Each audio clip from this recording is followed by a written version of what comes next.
Hi, welcome back to the channel. My name is Sarah, and this is my weekend review. I think this is episode 4. If you can hear my dryer or washer, I apologize, but chores must be done. So this week was actually pretty good for reading. A little better than the past couple of weeks, to be honest. I burned through so much manga in the first half of the month that I feel like I caught up pretty well on 30 and 30 for the manga challenge this month. So I was able to read a couple of actual novels as opposed to just manga, which is more my usual thing. I sprinkle in manga, but I don't typically read this much manga. We will go over the manga first just because it's usually the quickest, and I don't really have a ton to say on a lot of these. The first one I read was Beast Complex Volume 1 by Paro Itagaki. This is a collection of short stories by the creator of Beastars. Now these short stories have very little to do with the actual Beastar story, but it's in the same universe. So if you want a taste of Paro Itagaki's stories, her art, that sort of thing, this might be a good place to go. Something to keep in mind is that the early stories are earlier, they were done earlier than the actual series, so the artwork has matured since then. The last two stories are a little more artistically closer to the actual volumes of manga, but it does talk about a lot of the same themes that Beastars covers, which is like coming of age, crime in the city, that sort of thing, and this whole struggle between carnivores and herbivores. I did really enjoy this. I'm very much looking forward to the next volume of these short stories. It's coming out, I believe, in January or March, somewhere in there. I think my favorite short story was the short story that involved the saltwater crocodile and the Happy Cooking Show story. I don't know if you can see that, but the Happy Cooking Show was my favorite story in this because it was fantastic. That was a cooking show in which a large carnivore and a very small herbivore had to co-host, and the struggle between the two was very interesting, the dynamic. So that was the first manga I picked up. Then I picked up the second volume of Rooster Fighter, which just came out. I'm not going to say a ton about this, but I will pitch the series as absurdist shonen humor action.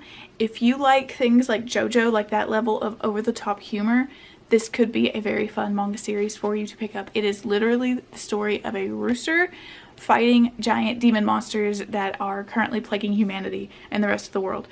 One killed his sister, who is, funny enough, named Sarah, which cracks me up every time. And now he is out to find that particular demon and destroy it. And along the way, he beats up and destroys all these others with his mad chicken kicking skills and his cock-a-doodle-doo cry.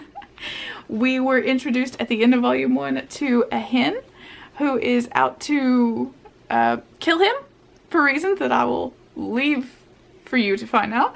And this Chicken Little is what he names this little chick. She has the word duty on the back of her back. She was introduced at the end of volume 1 too, and their adventures continue. It was ridiculous and fun. Also, this is a very fast, quick, easy read. The artwork is lovely, but there's not a lot of words to a page. So it's a fast, snappy read. I think I read it in like maybe an hour, if that. It was very good. And the final two manga I read are a series. I read the first 2 volumes of How Do We Relationship. This is a Yuri manga. So far, I am really enjoying it. It is a lot more complex and nuanced than I expected. Seiko is a little pushy for my taste, but it's been very interesting so far and exploring a lot of themes. Coming out, how do you deal with people who question you, especially in a society, in a culture like Japan, where this sort of thing is not quite as accepted as it is like in the States. And growing up and dealing with past trauma, especially in Seiko's case. This volume here especially dealt with jealousy, which I found very interesting. It's not without its flaws, but it's a fun series. I'm liking it so far. I have the 3rd volume already. I picked all these up used at the used bookstore, so I will definitely read the 3rd one and we'll see where we're going to go from there. But I did very much enjoy both of these. This one, in opposition to Rooster Fighter, is a lot more dense because the topics are a little more, they're not so much heavy, but they require a little more brain power. and there is generally a lot more text to the page. These took a little longer to read, so that's something going into it. You should know if you pick the series up, they are more of a reading heavy manga. That is the manga. Let me double check. Yep, that's all my manga that I read this week. I then read a novella by Ruby Dixon, When She's Pregnant, which, first off, I really hate the cover. Having been pregnant 3 times, that position looks so painfully uncomfortable for me, but I digress. This was really short, really sweet. I love the hero in this. He was a golden retriever puppy hero. He was very naive and very sweet, and just really enjoyed it. It was a really nice brain break.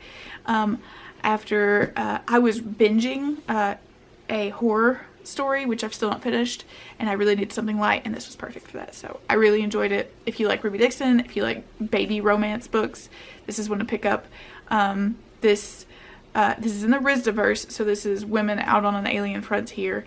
This woman spends all of her savings on a fertility shot, and it has made her extremely ready to have sex, let's say, and she's very fertile, and it's all of her savings. She doesn't want to waste it, but the guy who was supposed to help her in her situation has kind of flaked on her, so she's looking for someone to help her make a baby. So that's all that is. Then to the full-length novels. The romance I read this week, I read Wishful Thinking, finally, by Celestine Martin. This is super cozy and cute. Oh my god. Based on this alone, I would read almost anything that this author wrote, and I actually plan on going back to her backlist if she has any. I think she does, and picking up more of her work. I know it doesn't work for everyone. I've seen like mixed reviews, but for me this was absolutely great. The writing is beautiful. I loved the setting and the way the magic, the paranormal aspect kind of unfolded in it. It was just so cozy and comforting and everything I wanted. I was nervous about it going in because of the mixed reviews, but I genuinely loved this. This is about Lucy and Alex. I'm very bad at names. Lucy has stayed in their hometown of the Grove, and Alex has been a world famous like social media influencer, and he has come back to the Grove for his birthday, and his parents surprised him with a house that is right across the street from Lucy, and they were friends growing up, and they mutually had crushes on each other but never actually acted on it, and it's about them coming together, fixing up this house, just getting along. This definitely set itself up to be the beginning of a series, and I am so on board with the series. Like, as soon as I can pre-order these, this is going to be a pre-order series. This is fantastic. I loved this. 5 stars. If you like cozy romance, I highly recommend. And the last 2 books I read this week were both Star Wars. I finished The Path of Deceit and The Quest for the Hidden City in the High Republic. This is phase 2. So these books all take place 450 years before the events of, my brain always blanks out on the dang movie name, Fall of the Jedi. So these are historical in that world. In this one we follow, oh god, it's been a long time, Kevmo, Jedi Apprentice Kevmo, this is him here, and Marta Rowe. Kevmo comes to this planet seeking Jedi relics that are being Force relics that are being stolen by a mystery group, and they believe they have tracked the trail to the planet that Marta is currently on, and she is a member of a cult. I'm gonna call it like I see it, a cult called the Path of the Open Hand, and they believe that the Force, you should be one with the Force but never manipulate or use the Force in any way. They firmly believe in that whole idea of if a butterfly flaps its wings one place, there are ripples everywhere else. So if you use the Force to save someone from drowning, that creates an absence or a ripple in the Force elsewhere that will cause a tragedy. So they're very, very adamant about that, and they are they're not militaristic, but they are, let's say, shady. And this is the mother. And the mother is the current like prophetess. She has visions that leads the Path of the Open Hand. And Marta is one of those very sweet, naive characters who wholeheartedly believes in the path and its goodness, and that it is only good. And so this is these two young people meeting, and we see what happens when she is faced with the idea of the Jedi and then what happens when the Path of the Open Hands plans, let's say, come to fruition. This did not have the ending I expected. It really couldn't have gone many other ways, but let's say the ending of this is not what you want.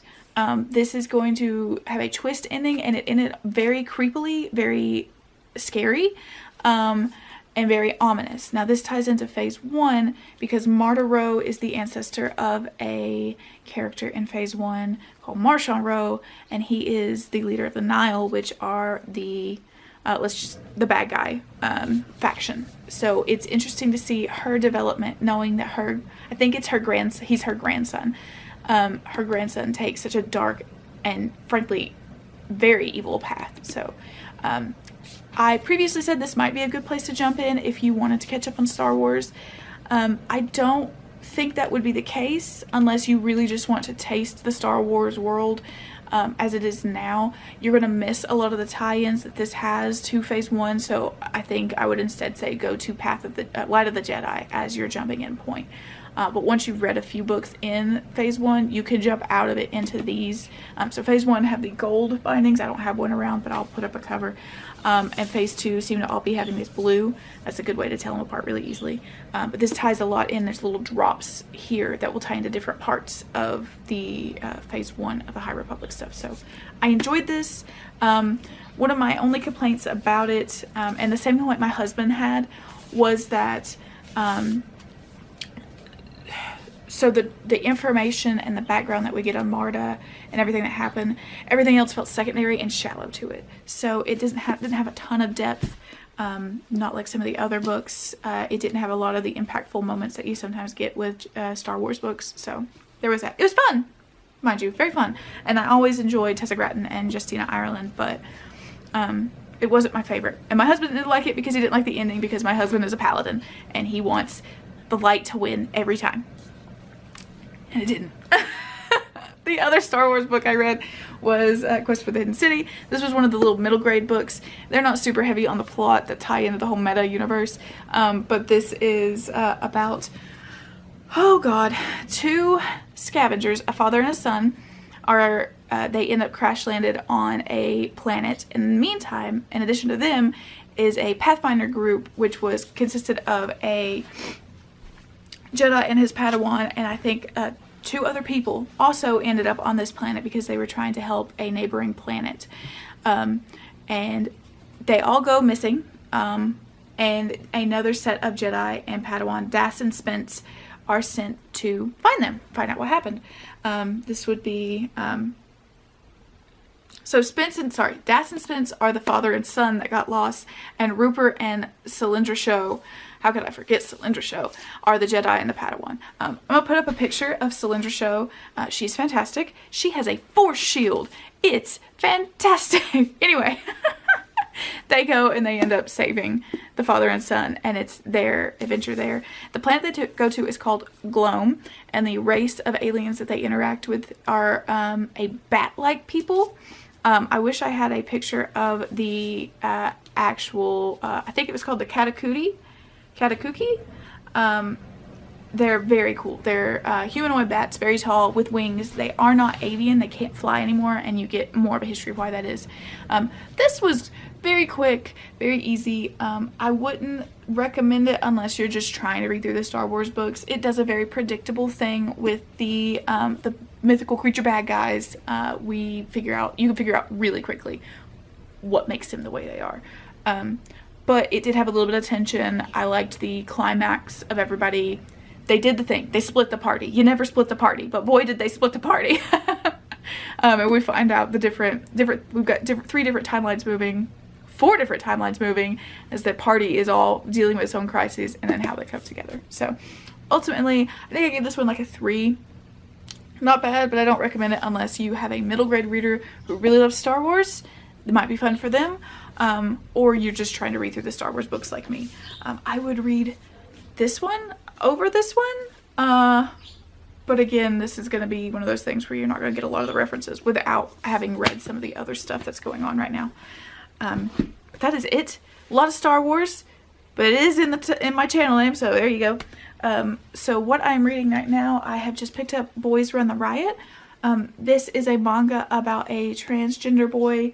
I think he starts a fashion brand with another boy, a new student in his school. That's all I know so far. I'm not very far. And I think the author on this is also a transgender individual, maybe a non-binary transgender individual, either the author or the translator. I need to read the author's note. So that is very interesting that it's the translator. I like that they had someone work on it that is also of a similar identity. So far I'm liking it, but again, I am only like 40 pages in. I am going to start Convergence, which I just got yesterday. This is the next book in the Phase 2 High Republic, and this is by Zoraida Cordova, who I have wanted to read for a very long time. I don't think I have read any of her work, but I know she's got some very well-received YA books.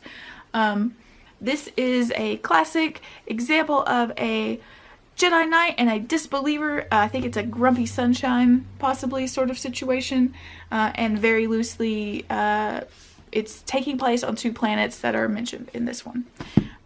So I'm going to start this probably today. I want to keep up with my Star Wars better this year. I need to play catch up on some stuff. So I'm trying to read these as I get them. Plus my husband has already, I think, started that one, or he's getting ready to. So I'm going to read that pretty quickly. And then as far as books I got, the only thing I got besides Convergence was the Fairy Loot edition of Dowry of Blood, which I love. I read Dowry of Blood when it was indie published in 2021.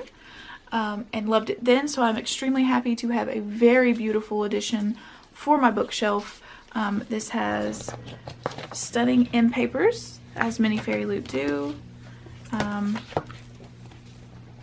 and the cover is a very creepy, almost haunted house, and then it's got these beautiful sprayed edges, which are absolutely stunning. So that's the only thing that I have acquired. This week probably won't be too great on reading for me. I may focus in on my Kindle reads, which I'm still reading. It Rides a Pale Horse. That is fantastic. I'm about halfway through that. And I'm also reading an anthology of Peter S. Beagle's short stories. I got that from Tachyon Publishing. I can't remember the actual name of it. I will put the picture up. And I'm actually loving that. I think the last time I read The Last Unicorn, I was in middle school. So I couldn't tell you if I was a Peter S. Beagle fan, but it turns out I am. I love these short stories. So as soon as I finish this, I'm actually going to go request the second volume from them on NetGalley, because they're both up. Because this is so good. It's so good. That is it. That is what I have read and what I'm currently reading. Let me know what you guys have read. Is there anything good? Do you have any interest in what I've talked about? Like, comment, subscribe, and thanks for watching, guys. I will talk to you again soon. Bye!